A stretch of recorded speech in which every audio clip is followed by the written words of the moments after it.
আসসালামু আলাইকুম সবাইকে। আজকে যে বিষয়টা নিয়ে আলোচনা করব এটা খুবই গুরুত্বপূর্ণ সমসাময়িক ইস্যু। তো এইটা নিয়ে ভিডিও করার কোনো ধরনের ইচ্ছে ছিল না, কিন্তু অনেক কৃষক বিপদের মধ্যে আছে। আমি নিজেও একজন কৃষক। আমি চাকরির পাশাপাশি কৃষিকাজও করি।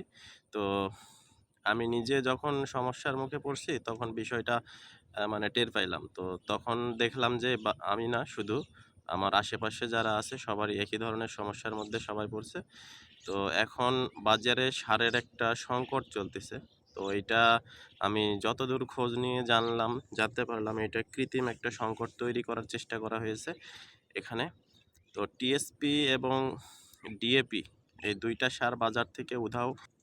কিন্তু বাজার মূল্য যেটা সরকারি রেট ১৩৫০ টাকা, আ এখান থেকে আপনার ৫০০ থেকে ৬০০ টাকা বেশি হলে সেই সার আবার পাওয়া যাচ্ছে।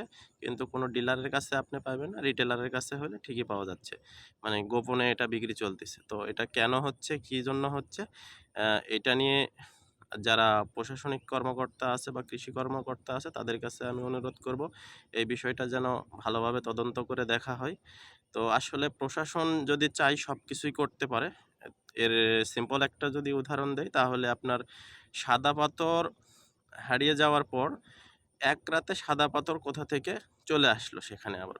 আবার দেখেন চায়না একটা নাগরিক আসছিল, উনি রেল স্টেশনে ওনার ছিনতাই করা হয়েছিল iPhone 15 Pro। আ সাথে ওনার কিছু টাকা পয়সাও নেওয়া হয়েছিল। আমাদের র‍্যাব বাহিনীর যারা ছিল ওনারা ওনাদের সর্বাত্মক চেষ্টা করে ৪৮ ঘন্টার মধ্যে ওনার আইফোন এবং ওনার সবকিছুই ফিরিয়ে দেওয়া হয়েছিল। তো আসলে আপনারা যদি চেষ্টা করেন তো এটা কোনো বিষয়ই না। কিন্তু আমাদের অনেক ঘাটতি আছে আমি মনে করি। তো আমি আপনাদের কাছে বিশেষভাবে অনুরোধ করব, কৃষকেরা ক্ষতিগ্রস্ত হচ্ছে, সার পাচ্ছে না।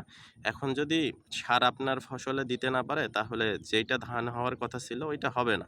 আর যখন ধান তুলনামূলক কম হবে তখন কিন্তু ধানের দাম এমনিতেই বৃদ্ধি পাবে। তো তখন গিয়ে আবার আপনারাই বলবেন যে ধানের দাম বেশি কেন? চালের দাম বেশি কেন? মানুষ কি খায়া বাঁচবে? তো আসলে কৃষকেরও তো বাঁচতে হবে। আপনারা মানে প্রতিটা সেক্টরের মানুষ সবাই কৃষকের উপর যদি চাপায় দেন যে কৃষকের ধানের দাম পাবে না, আলুর দাম পাবে না, সবজির দাম কম দেন, কিন্তু যখন কৃষক সার কিনতে যাবে সারের দাম বেশি, কীটনাশকের দাম বেশি, সব কিছু বেশি দিয়ে কিনে যদি ফসলের মূল্য না পায় তাহলে কৃষক বাঁচবে কেমনে? তো আমি বলতে চাই এই বিষয়টা যাদের হাতে আছে, তো আপনারা চেষ্টা করবেন খুব দ্রুত যেন সার সংকটটা কেটে ওঠে এবং কৃষক যেন সুষ্ঠুভাবে ফসল উৎপাদন করতে পারে এবং সবার মুখে খাবার তুলে